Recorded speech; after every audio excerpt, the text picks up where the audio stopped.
जय जय श्री राधे। धनबाद से एक भक्त ने एक जिज्ञासा प्रकट की है, जिनका नाम है श्रीमान रविंद्र साहू। उन्होंने एक प्रश्न किया है कि क्या भगवान को हमारी चिंता है, हमारी परवाह है? यदि हम सबकी चिंता भगवान को है तो हमारे जीवन में इतना रोग शोक भय बाधा व्याधि क्यों है, जबकि हम अपने दैनिक जीवन में पूजा पाठ नित्य रूप से नियम रूप से करते हैं? तो फिर इतना कष्ट आखिर जीव को क्यों भोगना पड़ रहा है? ये उनका प्रश्न है। यद्यपि इससे पूर्व कई वीडियोस में मैंने इसका उत्तर दिया, किंतु आज प्रमुख रूप से उनका ये उलाहना है कि क्या भगवान को हमारी चिंता है? निश्चित रूप से भगवान को हमारी चिंता है। यदि भगवान को हमारी चिंता नहीं होती तो भगवान उद्घोषणा क्यों करते भुजा उठाकर कि मेरी शरण में आओ, मेरी शरण में आओ? भगवत गीता को, संपूर्ण भगवत गीता 18 अध्याय को उपदेश करके अंत में भगवान ये उद्घोषणा क्यों करते कि सर्वधर्मान परित्यज्य मामेकम शरणं व्रज अहम त्वाम सर्व पापेभ्यो मोक्षयिष्यामि मा शुचः। मैं तुम्हारे समस्त पापों को नष्ट करके और मैं तुम्हें मोक्ष प्रदान करूंगा। तो चिंता है तभी तो उसे भी छोड़ दीजिए। भगवान को चिंता इसलिए है क्योंकि वो हमारे हृदय में बैठे हैं। हम जो मुख से बोलते हैं, अपनी इंद्रियों से जो जो चेष्टा करते हैं, यदि भगवान को चिंता नहीं होती तो भगवान हृदय से अर्जुन तिष्ठति क्यों कहते हैं कि मैं प्राणी मात्र के, जीव मात्र के हृदय में बैठा हूं। तो क्यों बैठे हैं भगवान? यदि चिंता नहीं होती तो प्राण निकलते ही क्या ये शव जो बन जाता है शरीर, ये कुछ चेष्टा करने में समर्थ है? ये जो हम इंद्रियों से चेष्टा कर रहे हैं, भोजन ग्रहण करना, श्वास लेना, देखना, रसना से स्वाद लेना, ये सब केवल इसीलिए संभव है क्योंकि भगवान विराजमान है। इसका मतलब भगवान को हमारी चिंता है। अब प्रश्न उठता है कि तो फिर हमारे जीवन में इतने कष्ट क्यों आ रहे हैं, भगवान हमें एक तकलीफ क्यों दे रहे हैं? तो भैया, पंचम अध्याय भगवत गीता में पंचम अध्याय के 14वें श्लोक में भगवान ने भुजा उठाकर घोषणा करी है कि भैया न कर्तृत्वम न कर्माणि लोकस्य सृजति प्रभु न कर्मफल संयोगम स्वभावस्तु प्रवर्तते।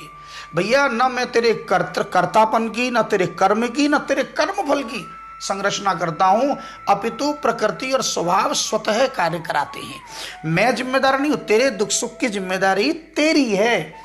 रामचरितमानस की भाषा में अरे काहू न को सुख दुख कर दाता, निज कृत करम भोग सब भ्राता। स्मरण कीजिए, निषाद राज और लक्ष्मण जी जब रात्रि में आपस में चर्चा कर रहे थे और मर्यादा पुरुषोत्तम भगवान श्री राम जब वृक्ष के नीचे भूमि पर शयन कर रहे थे, तो उस समय निषाद राज बड़ा दुखी हुआ।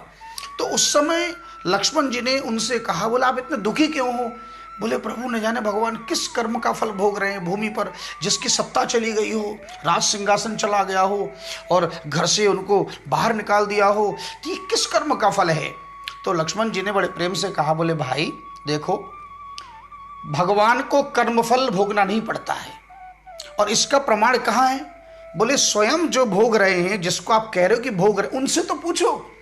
तो वाल्मीकि आश्रम में जब भगवान श्री राम से पूछा कि प्रभु कैसे आगमन हुआ, तो उस समय प्रभु राम ने इस प्रश्न का उत्तर वहां दिया अयोध्या कांड में। कैसे दिया?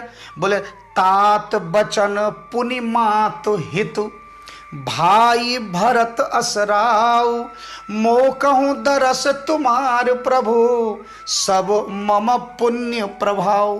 तात बचन, देखिए एक ही प्रश्न में कितने सारे उत्तर दे दिए।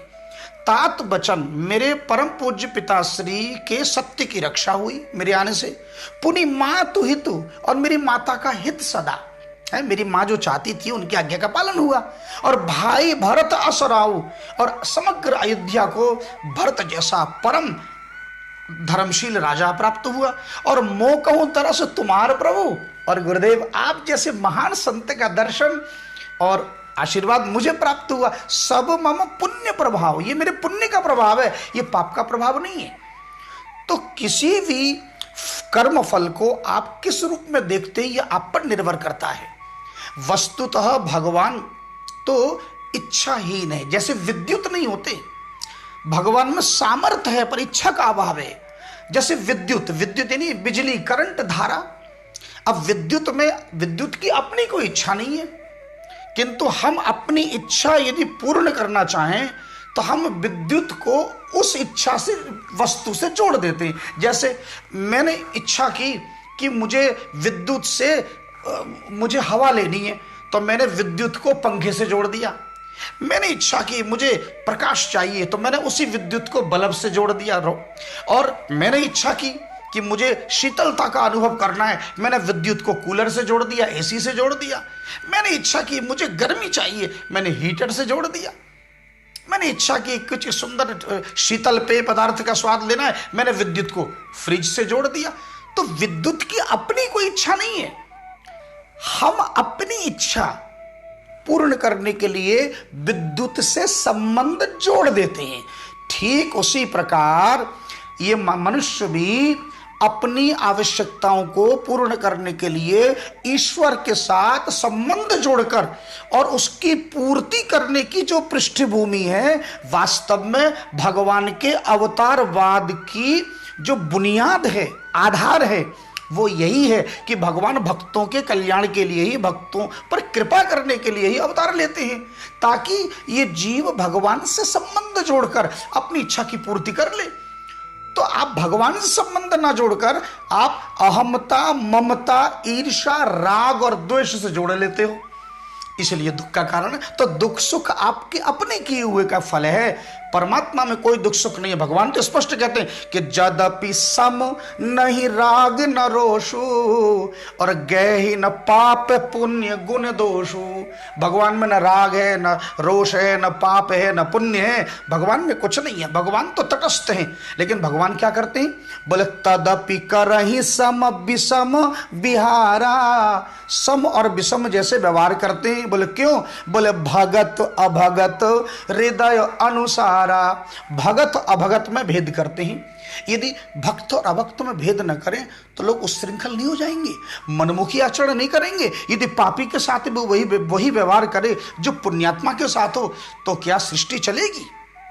यही कारण है कि भगवान भक्तों के पक्षधर है। भगवान, जो भक्त भगवान से संबंध जोड़ते हैं उनके लिए भगवान उद्घोषणा करते हैं।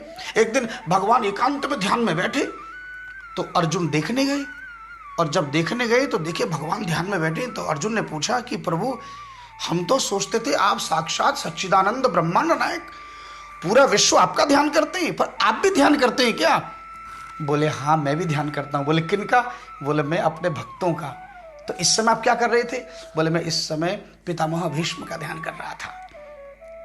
हम भगतन के भगत हमारे, सुन अर्जुन प्रतिज्ञा मेरी, यह व्रत टरत न टारे। हम भगतन के भगत हमारे। इसी बात को भागवत में भी कहा कि साधवो हृदयम मह्यम साधु नाम हृदयम तुहम है। साधवो हृदयम मह्यम, साधु मेरे हृदय में और साधुओं के हृदय में नित्य मेरा निवास है।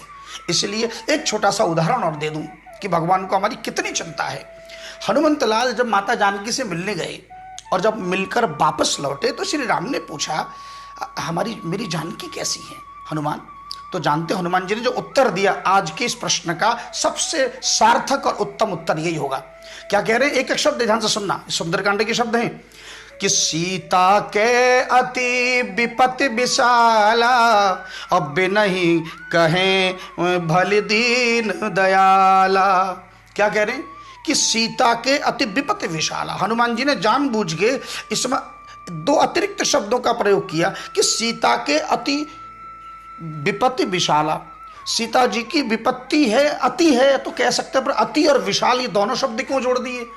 साहित्यकार तो कम से कम, हमारे तो व्याकरण शास्त्र और साहित्यकारों के जीवन में तो ये कहावत है कि अगर एक मात्रा भी कम हो जाए तो उनके पुत्र हो जाती।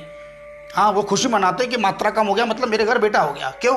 बोले पुत्री में एक मात्रा अधिक है और एक मात्रा कम हो जाए तो साहित्यकार तो ये चाहता है कि मैं साहित्य का सृजन करूं तो मात्रा कम से कम प्रयोग करूं, शब्द कम से कम प्रयोग करूं, यानी गागर में सागर भर दूं। किंतु हनुमान जी, ये साहित्यिक दोष है, हनुमान जी तो बढ़ा चढ़ा के बोल रहे हैं। लेकिन वास्तव में क्यों? क्योंकि अगली पंक्ति में कि बिनहि कहे भली दीन हे दीन दयाल, मैं क्या कहूँ, मत पूछिए मुझसे, बिना कहीं पता। ये दीनदयाल शब्द का प्रयोग क्यों किया? मानो आते समय माता जानकी ने क्या कहा था कि दीन दयाल विरिदु संभारी, हरहु नाथ मम संकट भारी। है, जाके हनुमान जी मेरे प्रभु से कहना कि हे दीन दयाल, अपने विरध की रक्षा करने के लिए, अपने यश की रक्षा करने के लिए, अपने वचन की रक्षा करने के लिए दीनों पर कृपा करने वाले, क्या इस दासी को भूल गए? तो यहां दीनदयाल शब्द भगवान की स्तुति नहीं है, ये दीनदयाल शब्द भगवान को उलाना दे रहे हैं हनुमान जी। इसलिए कह रहे कि बिन कहे, मैं बिन ही कहे भले दीन दयाल, मैं क्या कहूं प्रभु। आप बोलोगे ऐसा क्यों? आप इसको ऐसे समझो कि किसी घर में घर के मालिक ने भंडारा कराया और पूरे पड़ोस को, मोहल्ले को बुलाया, लेकिन उस घर का एक बच्चा उस भिखारियों की लाइन में जाके बैठ गया, जो क्योंकि उसे कोई पूछ नहीं रहा है, तो भिखारियों की लाइन में देखा ये तो हमारा ही बच्चा है। अब बताओ, जिस घर में भंडारा हो रहा हो, दुनिया को जहां पेट भर रहा हो, और उस घर का ही कोई यदि वंचित रह जाए भोजन से, तो उसके लिए क्या होगा? क्या वो पुत्र अपने पिता को कहेगा कि हे दीनदयाल आप बड़े कृपालु हो? कैसे कृपालु हो, कैसे दीनदयाल हो, जो अपने पुत्र को ही आप भोजन नहीं दे रहे हो? तो ऐसे पूरे ब्रह्मांड पर कृपा करने वाले हे दयालु, क्या जानकी जी पर कृपा नहीं करोगे? मानो एक संकेत भी है, क्या मुझसे संबंध आपका विच्छेद हो गया? पर जगत को भगवान ये बताना चाहते हैं कि देखो, माता जानकी क्षणिक एक नकली मृग को देखकर नकली सुवर्ण की ओर आकर्षित हुई, तो प्रभु से संबंध तोड़ के भगवान ने कहा यदि नकली सोने के प्रति आकर्षित हो तो असली सोने के पास तो बैठी हो, पर मेरे चरणों में रहकर भी नकली सुवर्ण की तरफ ध्यान गया, तो इसलिए जाओ, अब तुम्हें सोने के ढेर पर कुछ दिन बैठ के आओ। ये हम सब जगत के लोगों को ये शिक्षा है कि हम लोग संसार की नकली चकाचौंध को देखकर असली भगवान के चरणों की शरणागति को भूल जाते हैं। इसलिए यदि आप भी इन संसार के कष्टों से उपरत होना चाहते हैं, तो केवल भगवान से भक्ति का संबंध, जैसे कहा ना विद्युत का संबंध, ऐसे भक्ति का संबंध जोड़ लीजिए कि कहे रघुपति सुनो भामिनी बाता। क्या कहा कि मानहु एक भगति कर नाता। श्री राम ने शबरी को भी यही कहा था, भक्ति का नाता। तो आप भी यदि चाहते हैं कि आपके जीवन में ये रोग शोक भय दुख, तो भगवान के साथ संबंध जोड़ लीजिए और आज से अभी से भगवान के नाम का आश्रय लेना प्रारंभ कर दीजिए। जय श्री राधे।